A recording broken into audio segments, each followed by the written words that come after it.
start, sir. Yeah, we are live on Facebook.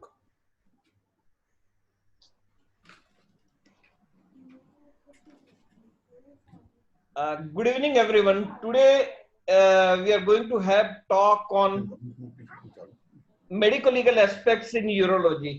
We have got three good speakers: Dr. Sunil Joshi from Palanpur, who will be talking to you about informed consent. Dr. Ashok Sharma from Kota, he'll be telling us how to keep medical records, and Dr. Lalit Shah, he'll be telling about how we can deal with complications and the litigation what we face as negligence. So over to the speaker. Sunil Joshi, sir, you can start, sir. Yeah. Good evening, everyone. Nuances of communicating, documenting the communication, communicating what is documented, neither brutalize the consent nor underplay the facts. Proper communication will save you from litigation. There is a distance between doctor and patient as it is found nowadays. About 35 to 40% of litigations are filed because of lack of communication. Consent is an absolute prerequisite. Examining or treating a patient without his or her consent may create not only civil liability, but also criminal liability. Consent is not a vaccine for negligent act of the doctor. It is a single most important document in the court of law. Nowadays, 400% rise of cases in consumer court because of so many reasons. In informed consent, it is always patient's autonomy is observed. Patients have a role in medical decision making. Yes or no has no value at all. Consent form with blank columns have no value. Patient may take photographs sometimes, and if you have given him a blank consent to sign, they will take the photograph and they will produce in the court of law, and you will be in a trouble. So I always feel all the blanks. Patient himself or herself coming to you, to your hospital is implied consent. Taking informed consent needs communication skill. How to explain the treatment or procedure, what should be included and what should not be included. What are the ingredients of the informed consent? Who can sign? Socioeconomic and educational standards of the patient is also considered. Now, if I don't mention this judgment, which is a landmark judgment of Supreme Court, Samira Kohli versus Dr. Prabha Manchanda, on 16th of January 2008, a bench of B.N. Agrawal, P.P. Navlekar, and R.V. Ravindran, it will be incomplete to complete this informed consent. A patient was having a menorrhagia, and the consent for diagnostic laparoscopy and laparotomy was taken by the doctor. And during this laparoscopy, it was found that there is endometriosis. So that the junior doctor was sent outside, and her patient's mother gave the consent for hysterectomy. And hysterectomy plus bilateral oophorectomy was performed in an unmarried 35 or 40 years old lady. And court observed that it was not an emergency. Consent for hysterectomy could have been taken after the patient was out of anesthesia. Consent of patient or himself or herself is must. Doctor has to secure it. It should be real and valid. It should be voluntary. The patient should have the capacity and competence to consent. Consent must be taken by the treating doctor or a member of the team. Patient must be informed about financial implications. Adequate information to be furnished should enable the patient to make a balanced judgment whether he should submit himself or to particular treatment or not. Doctors should disclose nature and purpose of the treatment and its benefit and effects. Alternative treatment available should be, the knowledge should be given to the patient. Outline of substantial risk should be told to the patient. Most common and worst complications should be also told to the patient. When patient is taking highest risk, it means he is willing to take lesser or enforcing complications as well. Benefits must outweigh the risk. No insurance company save you from the harassment of a litigation. Now, informed consent is such which is your insurance against any kind of litigation. Adverse consequences of refusing treatment should be also told to the patient. Consent for the refusal should also be taken, not to frighten into the surgery. Remote or theoretical risk which may frighten or confuse the patient and result in the refusal of the consent for the necessary treatment. Not to frighten out of surgery. That is, there is no need to explain remote or theoretical risk of refusal of the treatment which may persuade a patient to undergo a fanciful or unnecessary treatment. Nature and extent of information to be furnished need not to be stringent and high degree as mentioned in by the Canterbury. There can be common consent for diagnostic and therapeutic procedures. There can be common consent of a particular surgery with additional surgical procedure. Justify in the court of law for any procedure done to save the life of the patient in emergency. Bilateral internal, for example, bilateral internal iliac artery ligament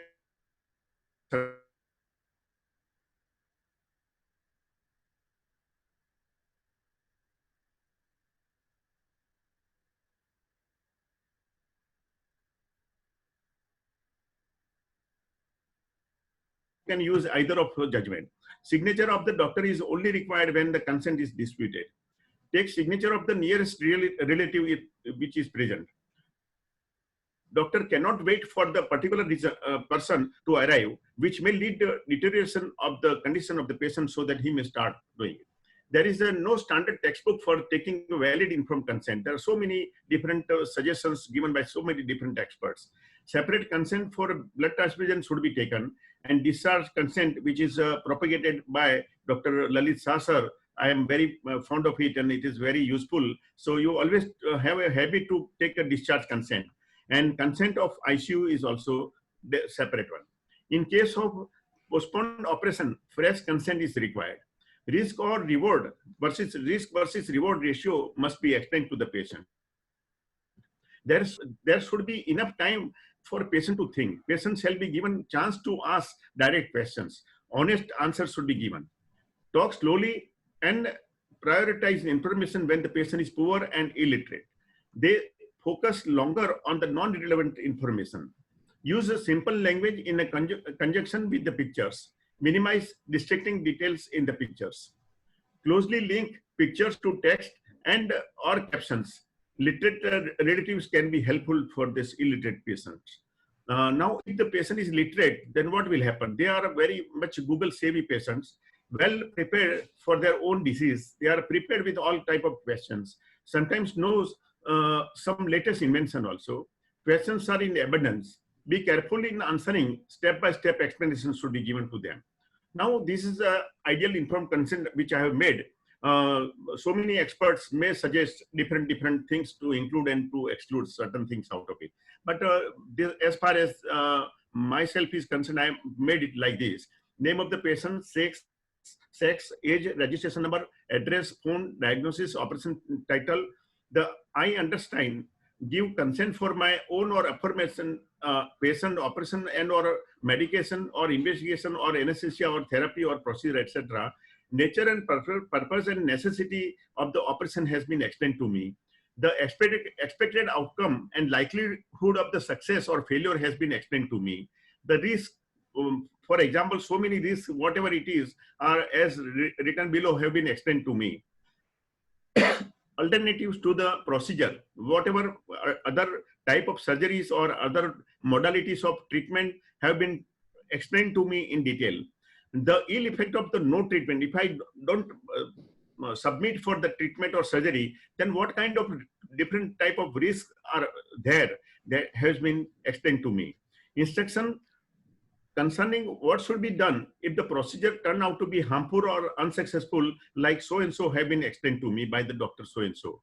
I have been explained clearly that any medication or investigation or operation not totally safe, and that such procedure or anesthesia can be a risk to the life of an otherwise healthy person also. I have been explained that excessive bleeding, infection, cardiac arrest, pulmonary embolism, and any other complications can arise suddenly and unexpectedly. I give consent for any change in the anesthesia or operative procedure as well as for the removal of any organ as deemed necessary to save my life. I have been made aware that after above operation, instead of desired benefits, some complications may arise. So you can put down certain things which are possible. And I believe that to avoid such complication, if any appropriate care is needed, shall be taken by your doctors, urologist or surgeon or whosoever, and Dr. Anesthetist so-and-so, or any other doctor suggested by them. I also give my consent to such further or alternative operative measures as may be found to be necessary, and to the administration of any anesthetics for any of the purpose and any other treatment as it necessary, and performance of any diagnostic examination, biopsy and blood transfusion is required. Chances of improvement and likely sequelae have been explained to me. Type of anesthesia, local anesthesia, general, spinal, epidural, whatever have been explained to me. Risk of anesthesia has been explained to me. All questions regarding procedure and its outcome have been answered to my satisfaction. No assurance is given that particular doctor will perform the surgery. This is very useful when there is an institute. In a big institute, if you are operating this patient and if team people are doing it, so you mention this sentence, it will be very useful. I have been explained about total plan and major steps of the treatment or procedure. Immediate outcome and long-term outcome have been informed to me. Estimated time and duration of the recovery have been informed to me. I have been explained that the sonography and other investigations may not correlate to the clinical findings. No guarantee have been given for the success. I will cooperate and follow advices of the operating surgeon. I will pay my all due payments. I have understood the aforesaid, and I am giving my consent willingly and voluntarily with a sound mental state, without any coercion, undue influence, fraud, misrepresentation, or mistake of the facts. I have read the above writing. The above writing has been read out to me and is explained to me in the language which I understand. A note of the patient in his own handwriting should be there. If this consent is in English and you are taking signature, the person who is illiterate, then it will be very difficult to prove in the court of law. So that in own handwriting of the patient, if he is literate or his relative, he should write that हमें हमारी भाषा में सम्मति पत्र के बारे में पूरी तरह से समझाया गया है. The doctor's signature, patient or guardian signature. I am taking 2 witnesses' signature, address, phone number, etc. Audio or video recording of the consent is also very useful and valid in the court of law. But when you are taking this audio or video consent, always take consent for taking this audio or consent. That you are taking audio or video consent from the patient. Now, certain case laws I am presenting here in short. I will be reading. There are very few cases against the urologist as far as informed consent is concerned. I am quoting few cases related to informed consent to get some idea about what happens in the court of law if a proper informed consent, improper informed consent, or no consent is produced. Now, recently, National Commission has found that oral informed consent is also valid, but doctor has to prove that he has also said all these things verbally. The commission observed that incomplete or not correctly filled consent form, that is a failure to mention name of the doctor or so for the surgery, appears to be a mere omission and not a major negligence in this concerned case. Another case, there was a arteriovenous malformation and coiling was done by the radio interventionist. Saving the life of the patient was important, and informed consent was taken to save the life of the patient, and the claim was of 25 lakhs, and the state commission granted 10 lakhs rupees, but afterwards National Commission absolved the doctor and he was out of the problem.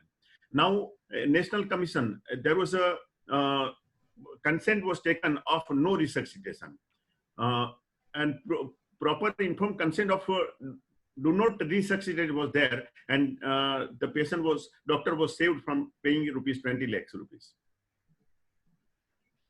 Doctor of Apollo Hospital asked to pay rupees 4 lakhs on operating without informed consent. Consent not required for the immediate life-saving surgery. Consumer Forum dismisses complaint by a doctor who claimed rupees 25 lakhs. cancer treatment, senior doctor of Pune hospital absolved from paying rupees 50 lakhs compensation due to proper informed consent. And NCDRC finds Sitaram Bhartiya Hospital guilty for not taking consent and fines rupees 7 lakhs. Death due to pulmonary embolism complication, Kolkata Hospital asked to pay rupees 10 lakhs compensation. ERCP without consent hospital told to pay rupees 62,000 rupees compensation. Not guilty of negligence but deficient in service, Apollo Hospital, New Delhi to pay rupees 10 lakhs. Botched gallbladder surgery, surgeon nursing home to pay rupees 20 lakhs compensation. Improper consent for a cardiology procedure, Batra Hospital told to pay rupees 10 lakhs compensation. Splenectomy without written consent, doctor told to compensate rupees 2.25 lakhs to the patient. No negligence, but lack of consent. Indraprastha Apollo told to pay rupees 5 lakhs compensation. Doctor is saved because of a proper documentation in the NCDRC.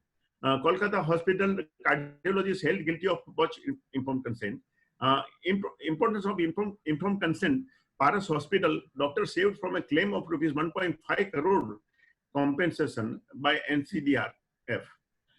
Doctor directed to pay rupees 4.5 lakhs for amputating fingers without consent. One should know the importance of informed consent and its value when litigation takes place. Thank you very much.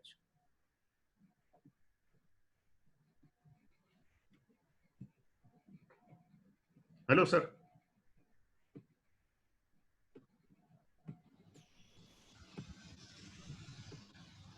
Nitesh, can I start?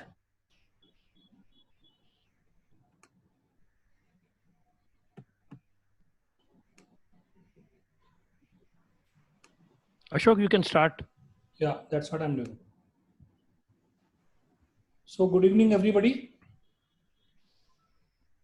Thank you, Ulto and Dr. Shah, for including me in this group of urologists as well as allied doctors too, who are basically involved in medical legal cases. There was a time when in the stone era, the muscle power used to be the power. Then came the era when the money used to be the power, when royalties were there. Then knowledge became the power. Now this is the era where the information is the power. Our information about in the medical care is mostly the medical record. Look, this is the state of affair in most medical colleges or government hospitals, where nobody would even like to enter to collect the medical records. How shabbily and how irresponsibly the record is kept. And when the things go to court, most of these institutes say these records not available, records missing. This was in 2018 in my own city, Kota, where the records were at the mercy of rats and termites. So what is the medical documentation? It is actually as important as the medical treatment is. And good medical documentation is good medical care. So legally speaking, poor records means poor defense in court of law, and no record means you can't defend yourself. So you have to have a good medical record while treating the patient. And in court of law, if you have not recorded anything, whatever you might have done to save the patient, if you have not recorded in black and white, means you have not done anything. So record keeping is as important as treating the patient. So medical record is basically a legal document providing the chronicle of patient's medical history and Medicare. It should be written in sequence, occurrence of, and whatever you are doing, it should justify your diagnosis, treatment, and outcome. Nowadays, medical record has its varied utilities also in the insurance coverage and the government reimbursements and data keeping. And even now in the COVID era, all records, all district hospitals, medical colleges are sending their COVID records to center and WHO. So it should never be inappropriate record. Number lastly, the record should never be used to generate the money. So we really want the medical documentation, and the reason why do we want, it's good for the patient care and treatment planning, and for the good decision making in the interest of patient's care. Another use of or purpose of medical documentation is reimbursements and insurance legal purposes. When we are in court, what speaks in the court is our document. In the medical colleges or in teaching institutions, these data or medical records are used for student teaching, and all healthcare data are basically summarized for making the health policies of the nation or nowadays in WHO. So what should the medical record contain? It should have a front sheet or identification summary sheet where the patient's name, age, sex, and address, everything. In our hospital, what we have done, every patient admitted has to furnish its ID proof. And we get the photo state. We don't get the photo state from patient. We get the original ID proof and get it photo stated. Consent for the treatment and admission to the hospital, and consent for the payment. And if patient comes as a referral, then all referral letters or all request information sheets should be there with the record. And a note should be prepared, or that note should be preserved at whatever was the situation or condition of the patient at the time of admission. And then clinical progress notes, nurses progress notes, investigations, order of treatment, everything has to be recorded. Operation consent, operation notes, treatment, discharge summary, referral slip. Here I would like to mention that the treating doctor should always put his signature or her signature on the sheet at least once a day. This is what I use, because I always use Hindi consent and procedure specific consent, and these consents I always preserve. And in discharge ticket also, I preserve a copy of discharge ticket, which is both in Hindi and English. So, and everything is self-explanatory to patient. The procedure is in the technical language and the instructions are in Hindi. So, all discharge tickets, consents have to be preserved. Important inclusions. What are the important inclusions? In our hospital, we have a side room where the relatives of critically ill patients are called on daily basis. They are explained in writing about the patient's condition, and if they want to shift the patient to other hospital, and if they don't want, they want the continuity of treatment, then it's taken in writing. Then another important thing should be included is a negative consent if the patient doesn't comply your instructions, and if the patient delays the accepting the treatment, like in torsion testes, patient comes in within 1 hour, you have advised him the color Doppler, patient comes back in another hour, and you explain him that it has to be done within 6 hours. If the patient delays, you have to mention the delay, because ultimately the burden of gangrenous testes should lie on the patient, not on you. And lastly, what we should always include is if patient's relatives are misbehaving us, physically or verbally, you should always make a note in the ticket that patient relatives are, because ultimately when things go wrong, these things really prove very helpful in the court of law. Who should make the record? Primarily, the treating doctor is responsible for the documentation. So at least once a day, he should put his notes. If at all the residents are putting the notes, then the resident should write case seen by Dr. So-and-so and advise these things. So ultimately, the physician, nurses, or any member of the healthcare team can make the documentation, but ultimate responsibility of all entire documentation procedure lies with the treating doctor. This is a case where the documentation should be done right. It should be completed in accordance with the healthcare industry standards. It should be legible, and it should be in chronological way. So the State Commission, 4% M.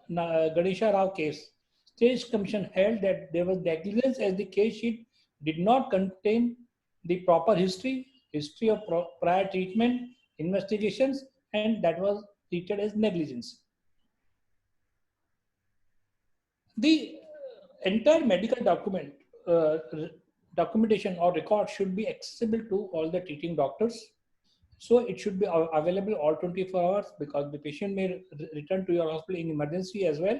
So it should be nearest to the front office and should be available to all the authorized persons. It should be kept in confidence, and it should be confidential, and we must try to protect the dignity and privacy of the records of the healthcare records of the patient. Whom we can release this information about the health of the patient? Either patient or their relatives, member of the medical staff who are treating, and the cross-referring doctors, insurance companies, and government and other agencies. This was a case where when records were not given to the patient, the doctor had to pay the damages. So the confidential record may be released with appropriate authorization with the patient.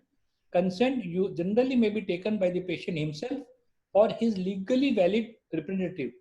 Consent of the patient is not required when there is a court order to produce the records in the court.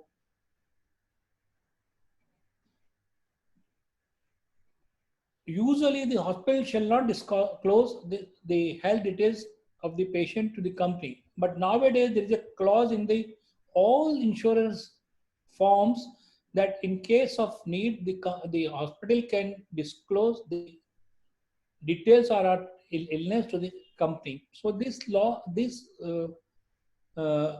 point is nowadays, because more and more patients are coming from insurance sector, and they are, even before the treatment, they are allowing doctors or hospitals to disclose their case sheet and case details to the insurance companies. What is a good medical record? Medical record should be correct,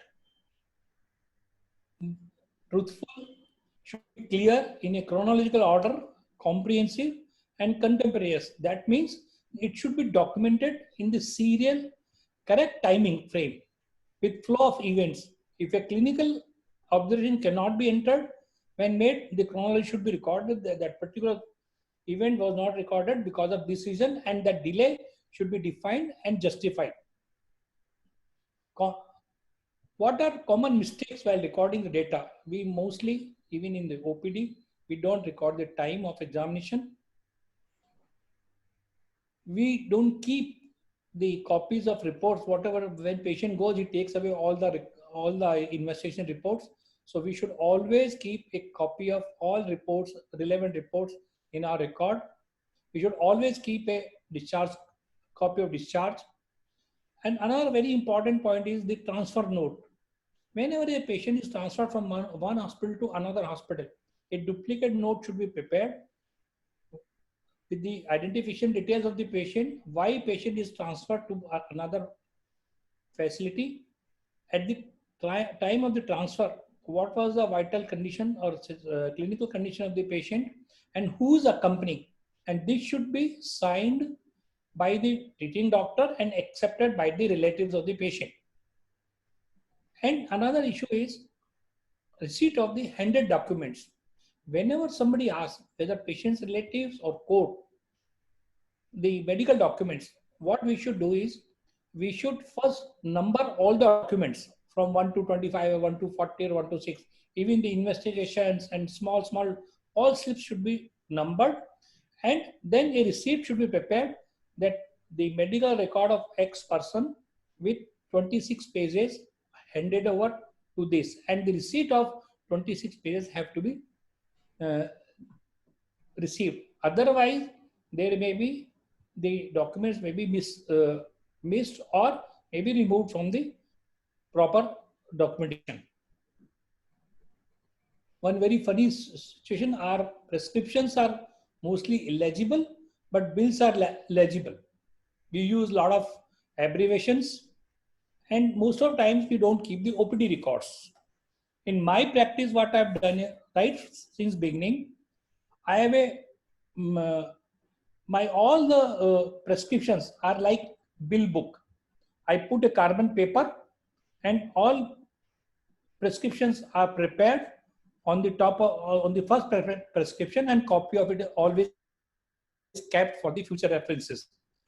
Nowadays, and many times we want to correct the document. The best way of correcting the document is striking of like this.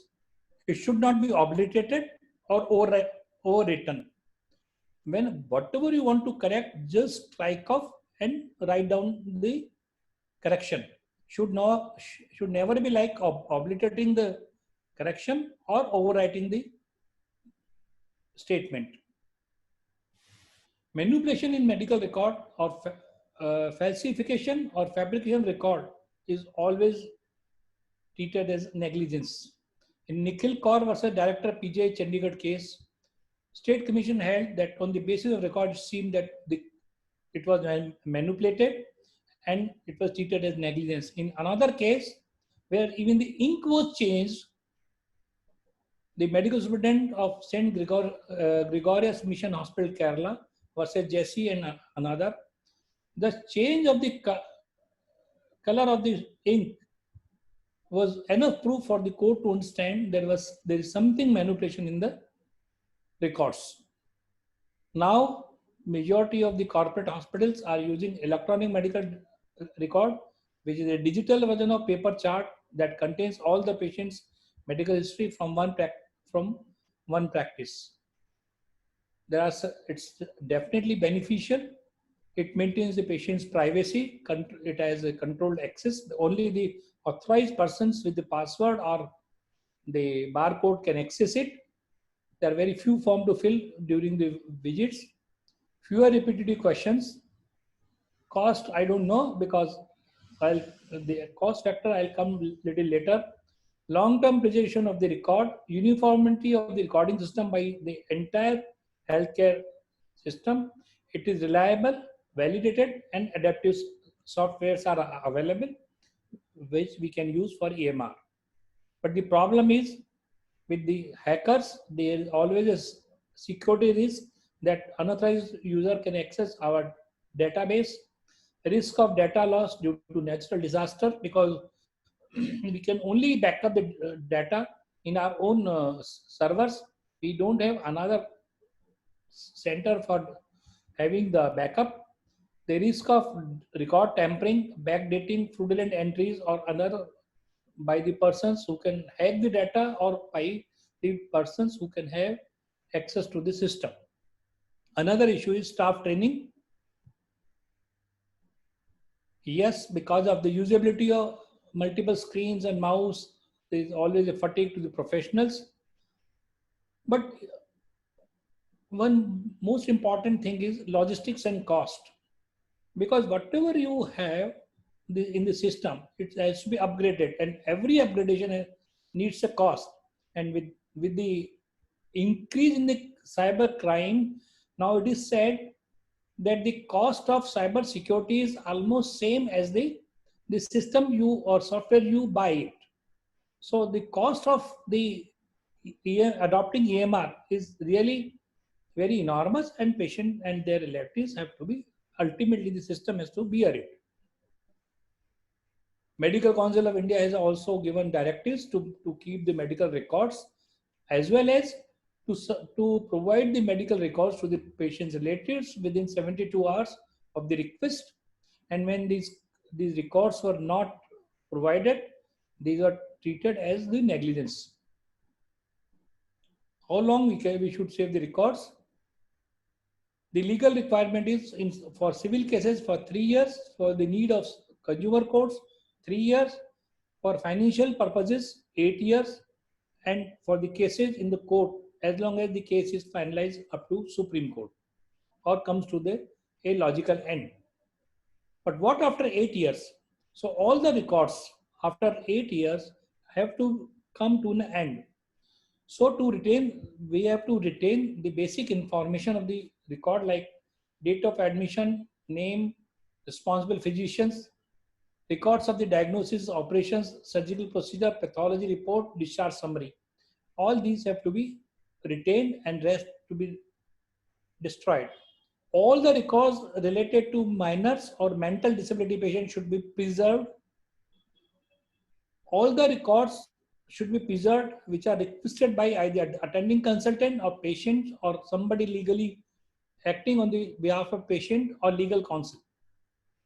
So once we decide that a particular duration record have to be destroyed, a small advertisement is put in the local newspaper that our hospital has the records from this year to this year, and we are planning to destroy it. So anyone who wants to have the copy of the record or retain the record, please contact us within the period of 3 weeks. If nobody comes, then this record have to be first shredded and then burnt. And this is the right procedure for destroying the record. And lastly, in nutshell, a good medical record is like an art of storytelling, that is Dastane-Goi. So what is Dastane-Goi? It's an art of storytelling. In which the Dastane-Goer, what does he do? He tells the story in such a way that if you close your eyes, the entire scene virtually created in front of your eyes. So your document should tell the entire medical history of the patient in such a way that even from a beginner can understand how did the patient come, or a non-medical can understand how did the patient attend to the hospital, what had happened, and what is the end. So the medical record should be absolutely clear, truthful, should have a flow, and should be preserved either in good handwriting or in the electronic. Thank you very much.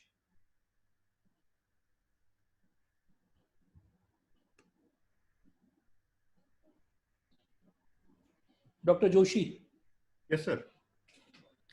Sorry, Dr. Shah. Question answer at the last, no, sir? Yeah, that we can take it in the end. Okay, sir.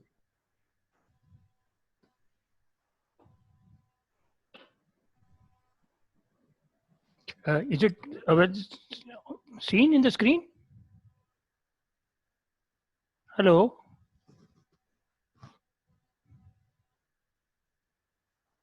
Dr. Shah, you share the screen. First you open your presentation and then share the screen. There is a green button. Yeah. Share the screen. And then start your PPT. Yes. Yeah. Take to the first slide and then slideshow. Yeah. Yes, sir.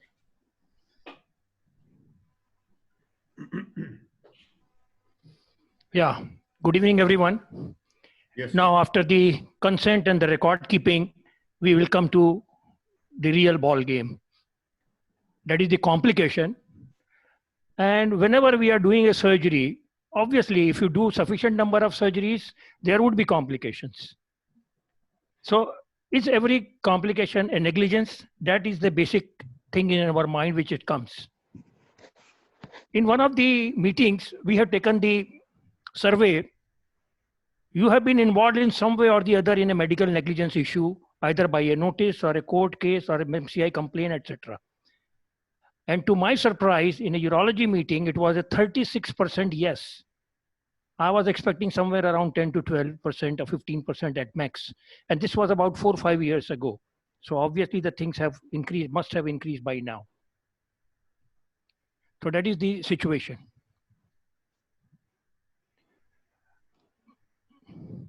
So are we reasonably equipped to manage these complication of complications? Because whatever is the clinical complications, we have to handle and resolve this thing upon. Whatever are the complication of complications, which are the non-medical one, like the violence, like the arrest of the doctor, or the consumer forum or MCI complaint and all this.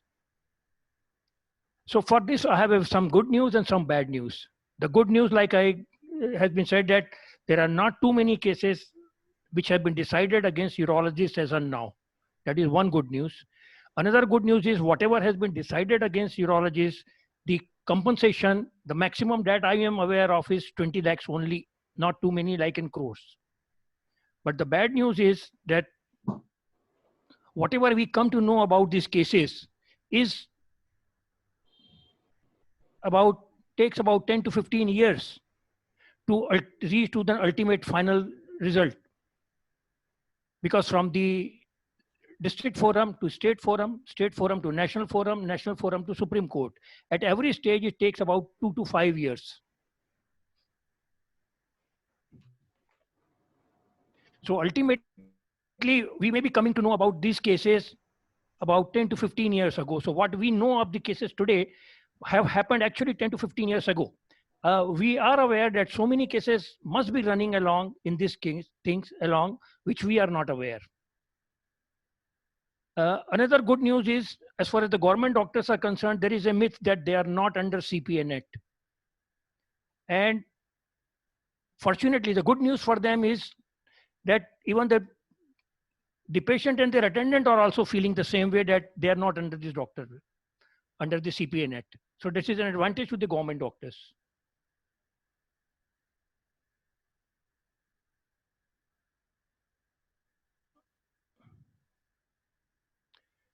Now, what is the definition of a complication? A secondary disease or condition developing in course of a primary disease or condition is called as a complication. This is a dictionary meaning. And then what is the medical negligence? Medical negligence should have 4 ingredients. That is, number 1, that the doctor must have a duty. Then doctor must have done the breach of the duty. There should be some damage. And breach of the duty should be the proximate cause of the damage. If that is not the proximate cause of the damage, then it is not a negligence. In general, whatever happens is there, we always believe till it happens to us that it is never ever going to happen to us. We always believe that this is for the neighbor, not for us. But mind you, it can always happen to us, any one of us. The basic tenet of any medical things are that first do no harm. So this was the Institute of Medicine report long back, and a very large data had been collected in that, New York, Colorado, and Utah. The adverse event injury caused by the medical management rather than the disease itself were 2.9 to 3.7%. And the most important thing was more than 50% of these adverse events were preventable. And that is what is where the catch is. WHO in its project Safe Surgery Saves Lives has given a various checklist of sign in, time out, and sign out. These details are there. It's available here. The checklist was piloted in 8 cities all over the world, Delhi being one of them. And the ultimate result, for 1 year, they have done this checklist studies, and they found that it reduces the complication rate, post-operative complication and death, by more than 1/3. That means these were preventable, which could be prevented by these properly done checklists. In general, most of the places, the only checklist which is done is probably whether the money has been deposited or not. And especially in the smaller nursing homes and the medium nursing homes, or even the corporate hospital as well. Now, what exactly is the law that expects from us? Every complication per se is not a negligence. Law does not expect us to be super God or superhuman. Law expects us to be an ordinary mortal. You should be, which are proficient in your own skill of an ordinary man, and you should have a careful attitude towards your patient. That is what is the law is expecting. So every complication is not a negligence. But the complication can be of the 2 variety, anticipated or unexpected, or you can say it is a preventable and a non-preventable. So whenever there would be an issue, when the things have been managed and the matter is not going to the litigation, there would be no issue. But whenever it goes to the litigation area, it would always be there. You would always say that it was a not preventable type of thing or an unexpected thing. When I say you, I mean we, and I am very much included in that. And the patient's attendant would always say that this was a preventable complication, and it was because of the medical negligence of the doctor that this has not been prevented. So that is what, in that such scenario, the only thing which is going to work is our records, because we all have the beautiful skin. So we should not let any Tom, Dick or Harry go after our skin. And the only thing which can save is the medical record. We have already discussed in details about the medical record as on now. So there are few things they say is, in the legal terms, is a term re ipsa loquitur. That means the thing speak for itself. There no expert evidence or is required whatsoever. RSI, nowadays for the, rather than foreign body, the terminology used is retained surgical item, RSI. So RSI per se is a re ipsa loquitur. That simply means that the things speak for itself. Any retained surgical item is per se a medical negligence. Foreign body, because sometimes the gunshot splinters may be there, which is left. They are also foreign body, but they are not negligence. So that's why it has been improved to a terminology of retained surgical item. Any retained surgical item, without any confusion, is a medical negligence. Other thing is the never event. There is a list of about 30 never events, like wrong side surgery, wrong patient surgery, wrong surgery. In the eyes of this one people, the wrong number of the lens has been put in. So these are the things which are in the never event. So any of the never event would always fit into the re ipsa loquitur. That means there is no expert evidence is required. So we see in complication. Complication of the complications is, that simply means that the complication, whatever happened, is the clinical thing, and now the things have gone beyond that, and we have to face the music. The music can be, if it is just like a mob violence, or another thing is nowadays the arrest of the doctor, if this has gone to a very severe variety of injury. Now in this, we have to see about 304A and 304. Supreme Court in one of the decisions have given very clear-cut instruction that the doctor should not be arrested just because the patient's attendant are putting an allegation of negligence. Previously, it was happening. So in Martin D'Souza case, they said, made it very clear that a board has to give an opinion, preferably from the government hospital, and one of the person in that board should be of the same specialty. And if they say that the prima facie there is a negligence, then only the doctor should be arrested. And in 304A, it is a bailable offense. It is a paper arrest. The doctor will be arrested. He will go to the police station. Some statement will be taken, and the bail will be there and will come out.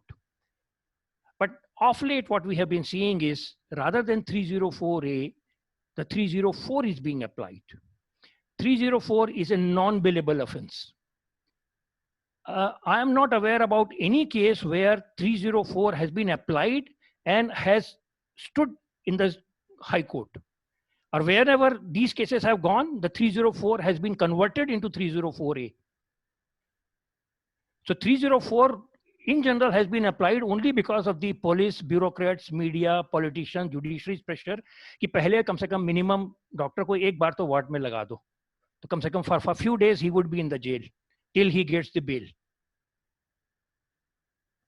Then again, in this situation, because most of the time the cases when the complication occurs is likely to go from one place to another, from second place to third place.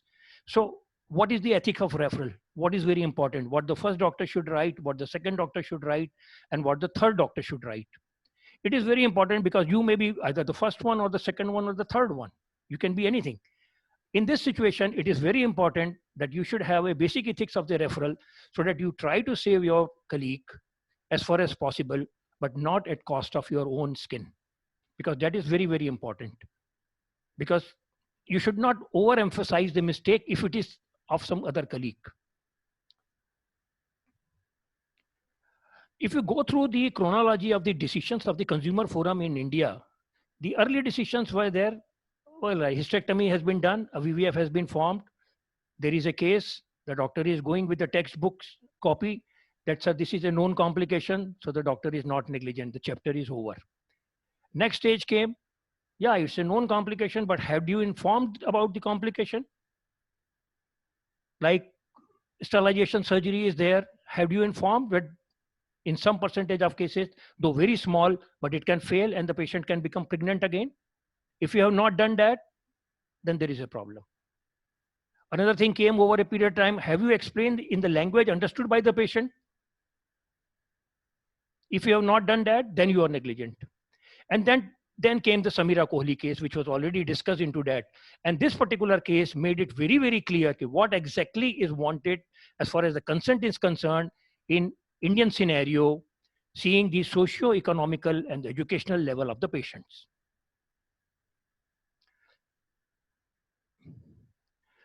Another thing which is very important is the OR notes, because whenever it will go from one place to another place to another one, the OR notes have to be there. The OR notes, most of the time you would see TUR period done or PCNL done. This is not sufficient because the other things will not be taken into account when it goes to the court of law. So your OR note should be reasonably detailed.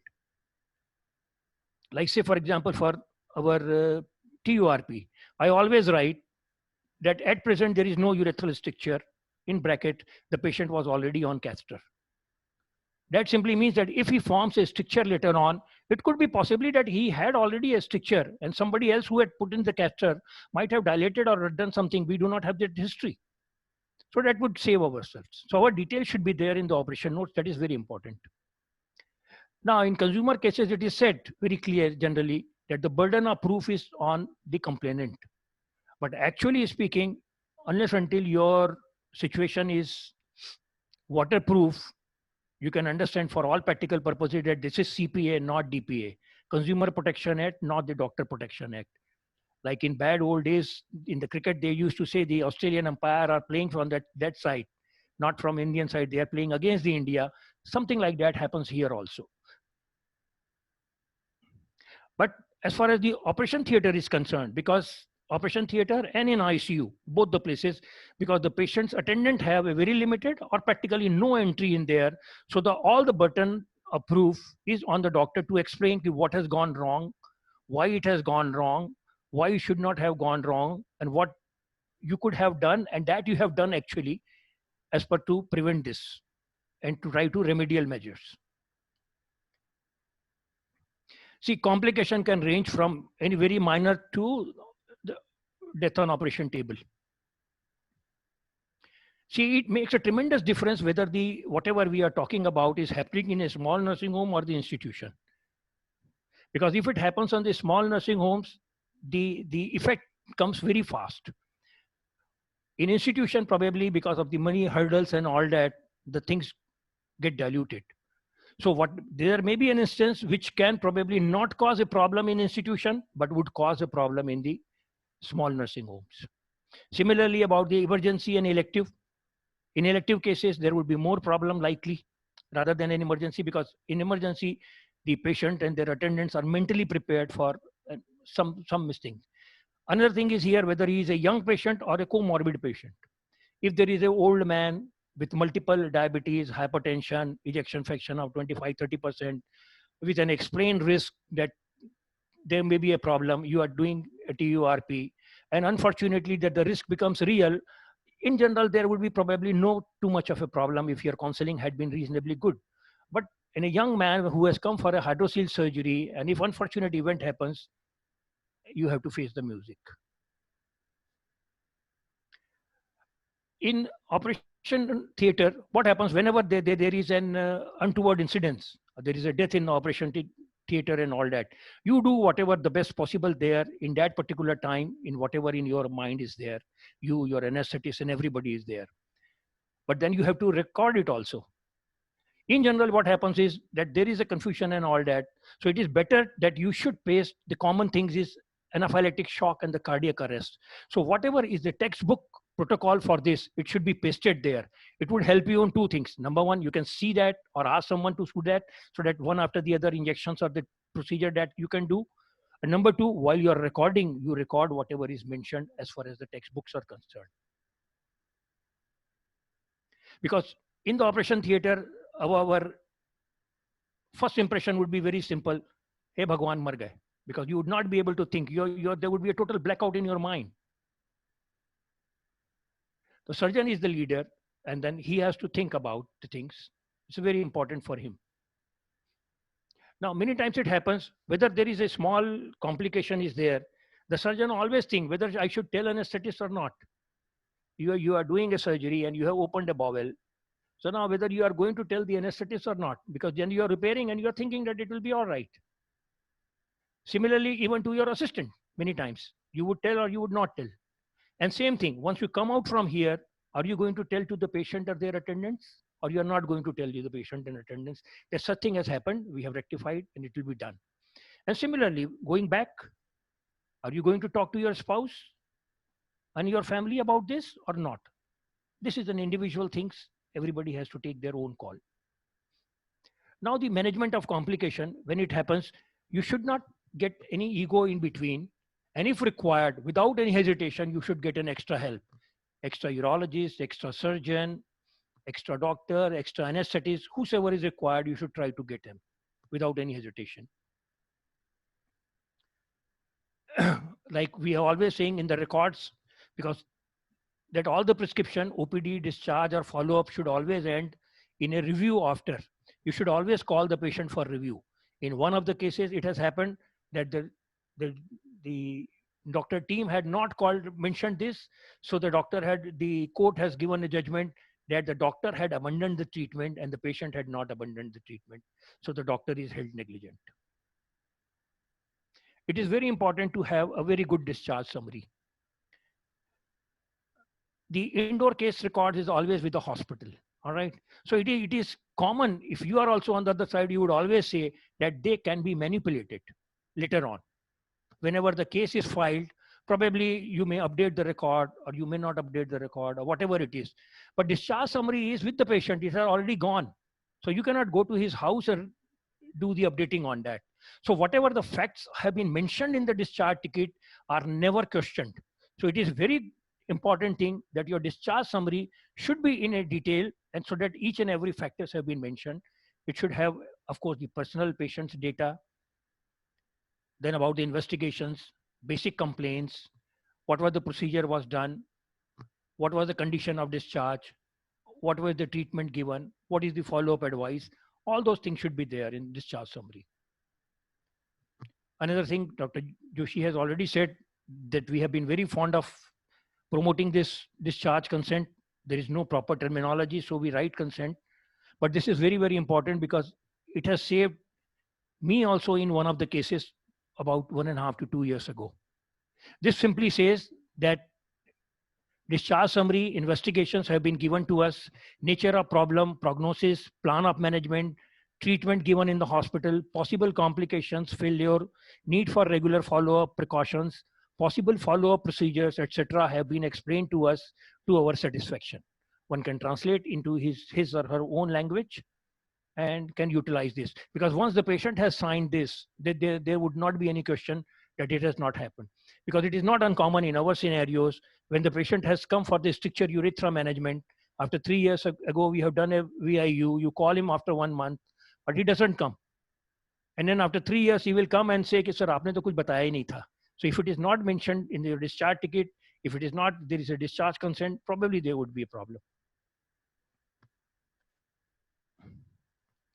Another very important thing is that you should not contradict yourself, because this is not very uncommon.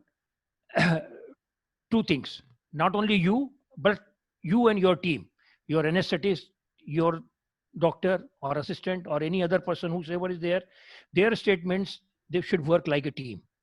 Because what happens is that these cases go on for a longer period.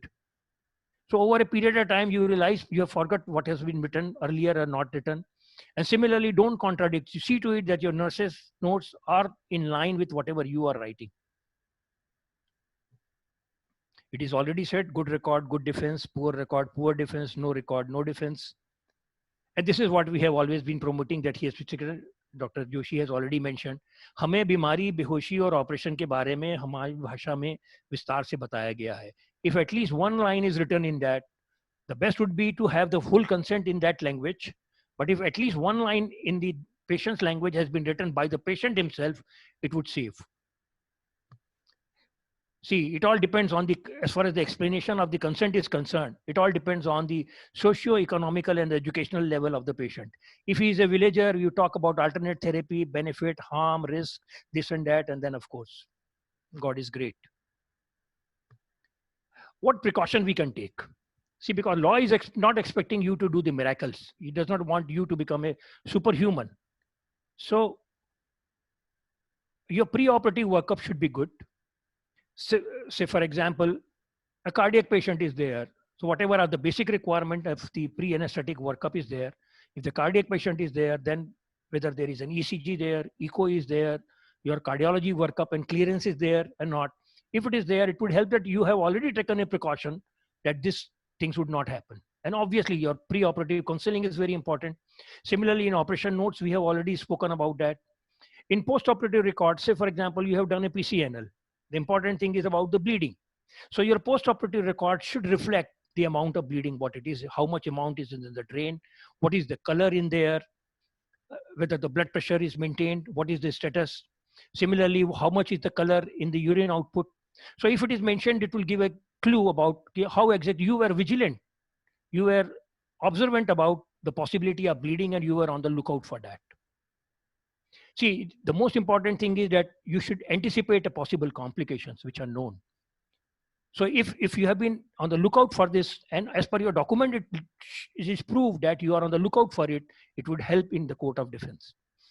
And similarly, if it is there, you detect early, and then whatever are the remedial measures are concerned, whether you have to do a sonography, you have to do hemoglobin checking, blood checking, you have to do the blood pressure, this blood transfusion, or whatever is the remedial measure is to be done, you have to ask for the other persons, you have to do angiography, whatever are the remedial measures are difficult. You have anticipated the complication, you have detected it early, you have done the remedial measures. If all these things are on the document, this complication, whatever the result may be, there is not an issue. So the take-home message would be that be prepared for the possible complications. Keep a good record. Do a good pre-operative counseling. Don't be salesman, a very good salesman, just saying that no, kuch nahi hoga, sab theek ho jayega. Of course, a good consent should be there. Pace the standard protocol in the operation room. Have emergency support team. Have professional risk management service. Bouncers, well, maybe. And please prevent preventable surgical errors. Another very important thing in this is you should be qualified to do what you are doing. That is number one. So you should know your capabilities and experience. If you are not experienced enough in doing a very, very difficult or complicated surgery, there is no point, because if it is not high volume, then it is no justification of doing it in a smaller nursing home. Similarly, if you're in a smaller nursing home, I can do a very good TURP, probably as good as anybody else, 2 or 5% here and there. So that's not an issue. But my setup is a small setup where it does not have an ICU. I do not have a cardiologist in my hospital. So if there is a cardiac patient where is a compromised cardiac condition is there, 25-30% is ejection fraction. And if I do at my place, it is not justified. It is a negligence per se. So these things are to be taken care of. And then of course, pray God, sabka malik ek hai. Wish you all the very, very safe and complication-free practice. Thank you. Thank you very much. Good evening and thank you everyone. Sir, this is Dr. Rahul Yadav. Sir, it was a very comprehensive talk by all the speakers and very well appreciated by everyone. And it was a need of the hour or need of every time to get everything right in terms of paper and everything, sir. There are few questions being asked by all the viewers, sir, whosoever was watching this. Sir, one question is this, how far one should explain? I mean, there are two things in that. If we explain too much, I mean, patient will run away from the theater, run away from the hospital or from the doctor if we explain too much. The second question is, sometimes an unexpected complications happens, which is not been explained, which is not taken in the consent. Then how to tackle it? Dr. Joshi? Yes, sir, I told you earlier, no, that very, very remote complications may not be put down on the paper or told to the patient, but as far as possible, when this informed consent starts right in your consulting cabin only. So when patient is sitting in front of you, you are discussing the patient. For example, there is a kidney stone and he is submitted for is advised for a right or left PCNL. Now what happens? You will be telling him what is procedure you are going to perform upon him or her. That means you are doing either selecting a PCNL or open surgery. Nowadays, open surgery rarely anybody does. But mainly when you are doing a PCNL, then most likely and most common complications like bleeding, sometimes excessive bleeding, which may injure the renal artery or something, major vessel, and the patient may have to go for nephrectomy.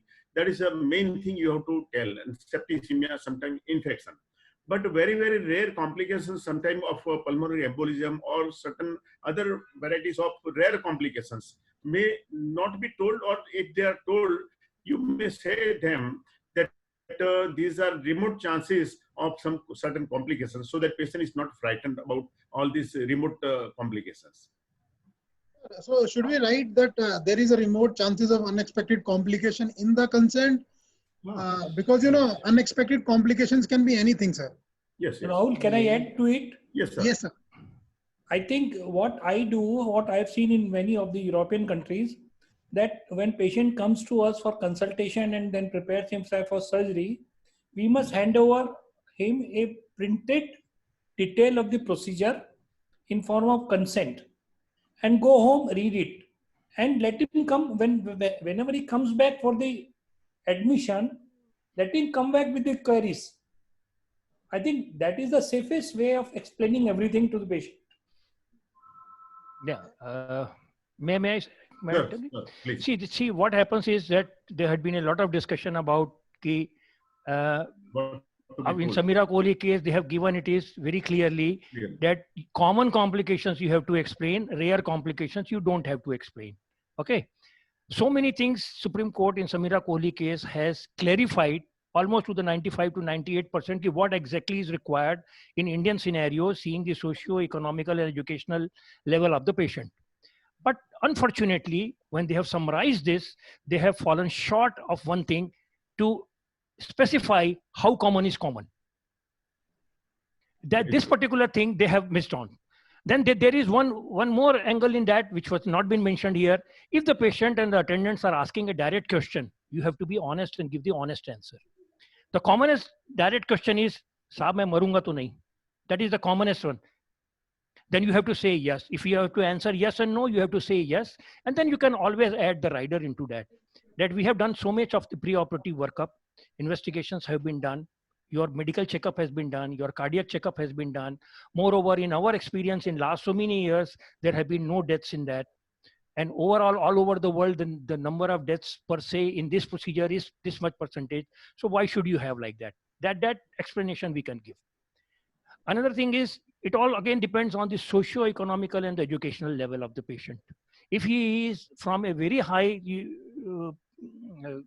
socio-economical condition, or the educational patient who is asking too many questions, then probably you have to go to the American pattern, Canterbury, where you describe each and every possible thing that you are aware. All right. To a villager, if you are going to talk about ki stone ke saath saath we may have to remove the kidney also, there is no point. But to this person, you have to say that in a rare cases, it is possible that we have to remove even the kidney in a very, very rare case. And if you see our, we have prepared the procedure specific consent. Few of them are available on USI website also. In PCNL website, it is mentioned that there are few rare complications can occur. We have not specified what that rare complications can be. That is Rahul, my question to both the panelists.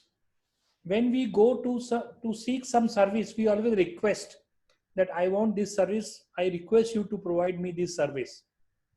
So why can't it be request rather than the consent? Patient requests to us that, see, I've been explained about my disease, the complications. Understanding all, I request you to perform surgery on me. Dr. Sharma, sir, this has been taken into consideration few years ago, and our consents which are available on USI website is using the same words. Yes. It is not that he gives us the consent, he requests us to operate. In regard to the similar situation, like a week before I was called to salvage one of a gynecological case. And after that case, obviously the case was salvaged. But you know, the cautery burn has happened to the patient actually. She was a young female. I mean, so nothing happened. I mean, after that, she was salvaged, went home fine, everything happened. But in such scenarios, if something patient files something, then how to get out of the situation?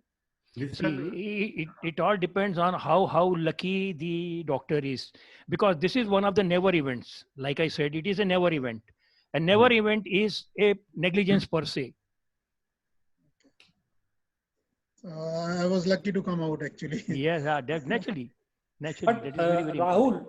Rahul, Yes, sir. in such cases, whenever we are called for salvaging our colleague, gynecologist or surgeon, anybody, apart from the unfortunate sequence what you faced, I think first and foremost is we must inform to the relatives along with the consultant who has called you that see something wrong has gone. I am called. I'll be operating on the patient and I'll be seeing the patient post-operatively as well.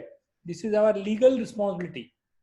We just cannot operate or take care of the patient behind the scene. Correct. So you know what has happened in that case, because it was, I mean, so much of blood loss has been happened. The BP was 60. It was a very tight situation at that point of time to explain, to first go and then come into the case. So something like this happened. I mean, obviously, I mean, your points are well taken, sir. That's fine. That's everything fine. But when things go to court, the first question, did you explain? Even the responsibility of the operating surgeon is there, that I am calling Dr. Rahul or Ashok Sharma to help me out. Do you agree with it? Because all these things ultimately mean so much in the court of law that it saves not only us, but as well as the calling consultant. But depends, like he said, the blood pressure was 60, then obviously the first priority is to save the life of patient, to make the attempt on that. Fine. So there shouldn't be any issue onto that. Sir, through Dr. Lalit Shah, sir. Yeah. One incident has occurred in one of the hospital while shifting patient from the operation table to the trolley. By handling the patient in a wrong way by the servants, patient got some brachial plexus injury. Now, what do you say about that? You have to toss the coin and face the music. It is your, yeah, because this is a complication. Yes. This is a complication, and this is a complication which should not have occurred. You can't say that it was a part of sort of a complication which can happen anywhere. This is a never event. Again, a sort of a never event. So these complications, you have to face the music. Another question is, sorry. Yeah, Rahul. Yeah. Rahul. Another question is, sir, can patient do FIR against doctor for negligence? Can patient file an FIR? Yeah. He can go to the police station, file a FIR, and the procedure is patient files an FIR for negligence. Then the in charge of the case calls for a medical board. Then medical board decides that whether it was a negligence or not.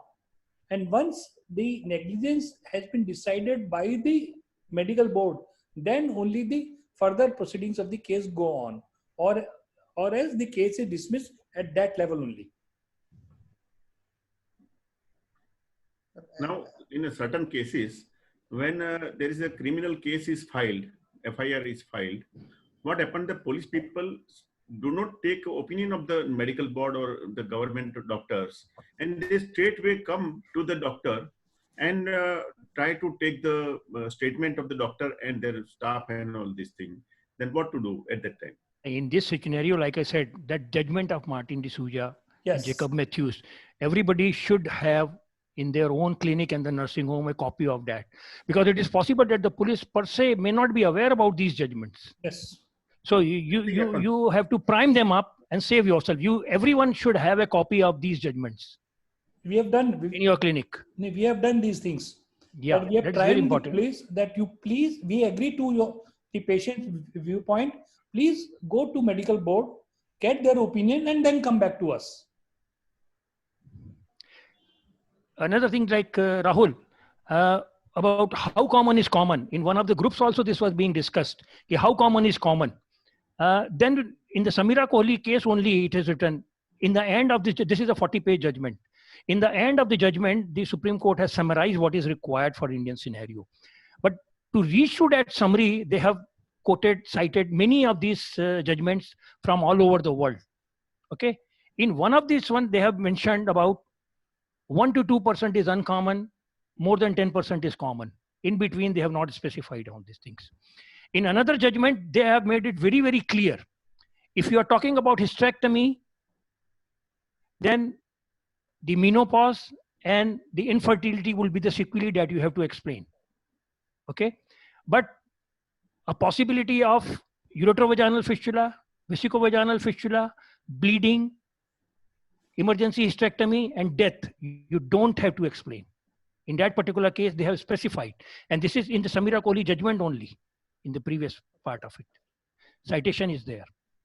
So then again, but like I said, that you see the ground reality and the law per se is different. So you have to take care about what exactly is the ground reality in your area, in your premises. In a government hospital, this medical college or the big corporate hospitals and all that, the people will be safer than in a smaller nursing home. So the smaller nursing homes have to take little more precautions. That sort of thing is there. As far as the maintenance of the OPD record is concerned, there is few things which is very confusing type. MCI Act does not say to talk about the record, this keeping of the medical records, OPD papers. That is number one. Okay. It says only about preservation of indoor case records for 3 years. But the Clinical Establishment Act is talking about the keeping of the duplicate records. In one of the judgments, fortunately, I have been able to found where in the Consumer Court, they have written that the OPD case record is not to be kept. So we have saved that judgment. If required, God helps, we will be able to help our colleagues if it is not there. Another aspect as far as the records are concerned, there is no validity of a document unless until there is a signature of the doctor. Yes. That is very, very important thing. In general, like we have been dealing here since last 10, 12 years about the defense of the medical negligence of our friends and colleagues and over here, including many of the corporate hospitals.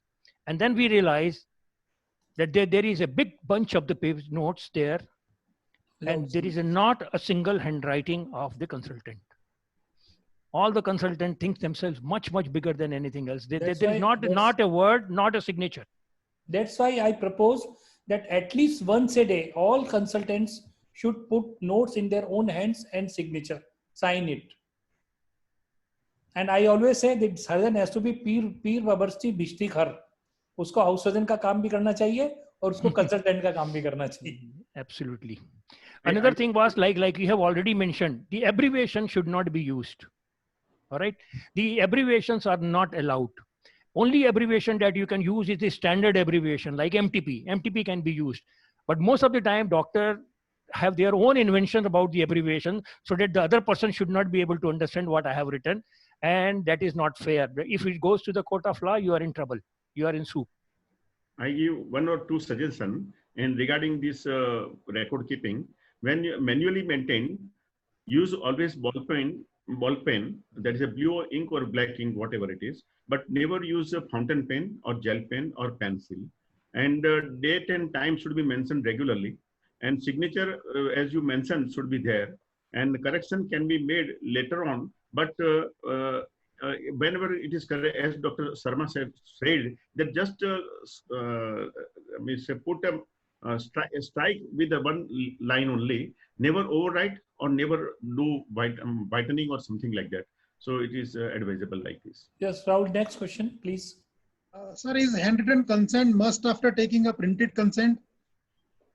Like I said, yeah.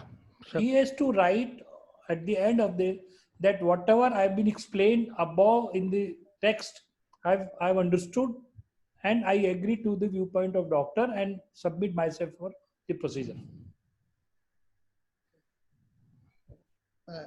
Anything anyone to add on, sir? Sharma, Yeah. sir. Yes. Sharma, sir. So these records are demanded by insurance companies, sometimes medical legal persons. Yeah. Insurance companies nowadays, they have a form whenever you go for the treatment. at the end of the form, it is written that the medical record, I allow hospital or clinic or doctor to submit my medical record to the insurance company for reimbursement purposes. So even before the treatment starts, the consent is taken by the insurance company. Number one. In court of law, you don't need any permission from the patient for submitting the record. If someone comes from the court that the Ashok Sharma's record has to be produced, then we need not to ask from the patient that the particular record has to be produced from hospital side.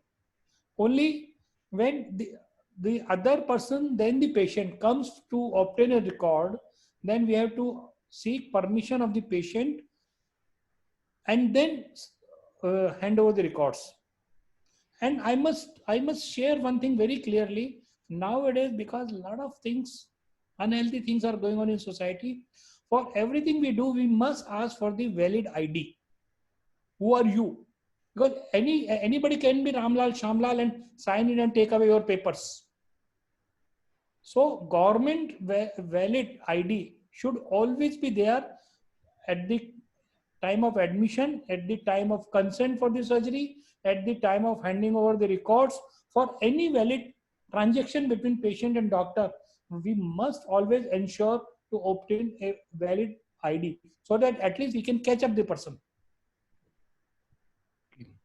Regarding the OPD paper, there has been a case where the negligence was proved against the doctor, and the view of the court was that there was no diagnostic dialogue. He said that the patient's name, age, sex, etc. has been written, and then is the prescription per se.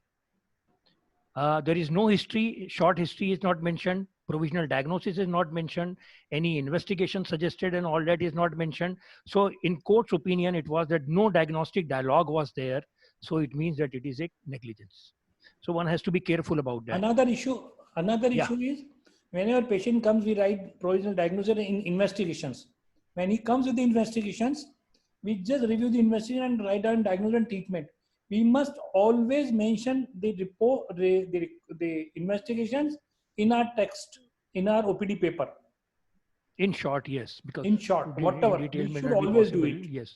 And nowadays what I have done is, I have a COVID OPD consultation consent and COVID operative consent.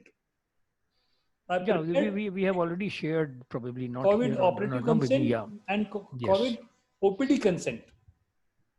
Now, because we do not have any clear-cut precedences, so we do not know how much this COVID consent per se is going to save us. But yes, Dr. Shah, it's not per se valid, because what had happened in Bhilwara, that the entire brunt of the spread of COVID was put on the doctor. The doctor has done it. So yeah, I know. I agree. It would have at least a moral pressure, a lot of moral pressure in this one. Moral pressure will be there on the patient. Definitely. That we have been explained everything. Yeah. In one of the cases, this was written, again, the Yashoda Hospital, that the medical record should be minute to minute during the procedure. Anything which is written later on, in that judgment, they have said that it is not legal, it is not valid. And in this particular case, they have mentioned from 3:30 to 3:50, the records were not maintained. What exactly was done and what exactly was not done. See, it is not humanly possible to write each and everything. If you have an extra staff who can do that, that is fine. You can put the signature later on. Otherwise, fortunately enough, I have been able to find another judgment which says very clearly that the doctor's priority is not to write the medical record and to treat the patient and try to save the life of patient. So this one can help us. Sir, I want whenever required. Sir, Lalit Shah, sir. Yeah. I want to ask you, for example, patient has got a death on table, and what will you advise to anesthetist and to the treating operating surgeon how to complete their this data or records, everything, that how much whatever medicines and what the resuscitation, everything has been done has to be recorded, and then after only the death of patient should be declared.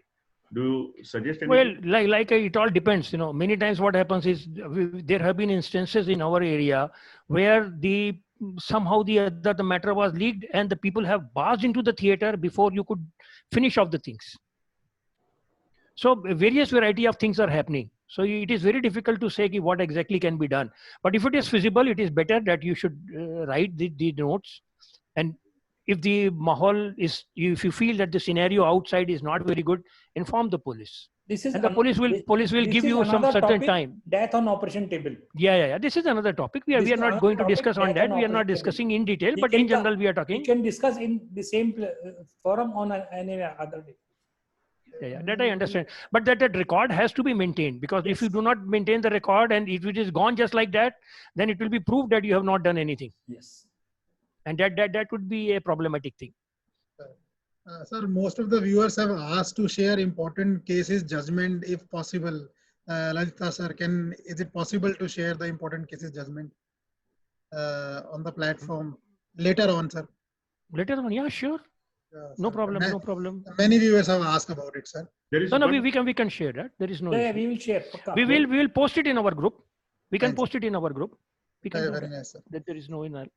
One more question, sir. If somebody has taken a consent and somebody has an explained and a complication, and this complication has happened, so is it totally safe, or he has to manage the complication well, obviously, and then he is safe? And what would be the future then, if somebody files a case? Explaining the complication is our moral duty. We have done. Patient has understood. Complication has occurred. We have identified and treated. That's all. He's safe. So basically, managing the complication well, whatever has happened. Even identifying the complication well in time and referring to Rahul or Lalit Shah is well within the competence of the person, and his patient is safe. I am not capable of managing the complication, but I have identified it, and now I am referring it to Dr. Lalit Shah. See, the complication, Rahul, can be of the two variety. One thing is a spot violence there. All right, that is a different thing. And as far as the court matters are concerned, the safety depends on too many things. The first thing is how good is the presentation by your lawyer? How good is the presentation by other lawyer? And what exactly is the attitude and the interpretation of the persons who are sitting on the judgment chair? And of course, your luck. All these things. You cannot be sure by anything that you have done this, or you will be 100% sure. You can be 99.9% sure only. 100%, they would only decide. Sir, that's all the questions from the viewer for today, sir. I must thank all the speakers, Dr. Ashok Sharma sir, Dr. Lalit Shah sir, Dr. Sunil Joshi sir. Very, very excellent talk, systematic and integrated talk. And all the viewers have literally, I mean, in awe of it, yes, it was very much needed at this point of time, and maybe sometime in future as well with different topic, as Ashok Sharma sir has said, like death on table and all. We will try to keep it as well, sir. Sir, before closing the meeting, just want to say a comment by Venugopal sir. It's a humoral comment. From all the details mentioned in detail, I can only say thank God I have retired. No, see, what happens is, Rahul, that the things are very different in the sense you can always sort of overemphasize and de-emphasize sort of things. When the patient asks something like that, you can always say, "Arey bhai, mar bhi sakta hai, tum kya karega? Main bhi mar sakta." In the same chamber, there is an earthquake and everybody can die. Right. Or from here you want to go home, you may not go home because on the street we are finding it there, but it does not happen. So you don't stop walking like that, so that you can make it light while you have already conveyed what you want to convey. So that can be there. It is there. And most of the patients, when you talk honestly, they accept all these things. There is no issues. And then another important thing is you should be able to you should not only be a good clinician. That is what I always say. You should always be a good social diagnostician as well.